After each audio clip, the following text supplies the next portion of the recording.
మొదటి శనివారం దివ్యాంగుల ప్రజావాణి కార్యక్రమంలో జిల్లా కలెక్టర్, అడిషనల్ కలెక్టర్, జిల్లా సంక్షేమ అధికారి, డిఆర్ఓ తదితరులు పాల్గొన్నారు. మొత్తం 23 దరఖాస్తులు వచ్చి ఉన్నాయి. దివ్యాంగుల కొరకు ప్రతి నెల మొదటి శనివారంలో ప్రత్యేక ప్రజావాణి కొనసాగుతుందని, ప్రజావాణిలో వచ్చిన దరఖాస్తులు త్వరితగతిన పూర్తి చేయాలని కలెక్టర్ జిల్లా అధికారులకు ఆదేశించడం జరిగింది. ఈ సందర్భంగా మాట్లాడుతూ దివ్యాంగులు ఎదుర్కొంటున్న సమస్యలపై సమగ్రంగా చర్చించి త్వరితగతిన పరిష్కరించాలని చెప్పారు.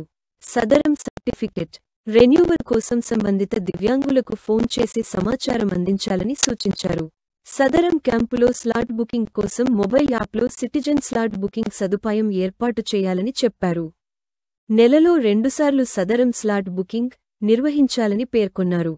ఈ కార్యక్రమంలో వైద్యారోగ్య శాఖ, డిఆర్డీఏ అధికారులు, సిబ్బంది తదితరులు పాల్గొన్నారు.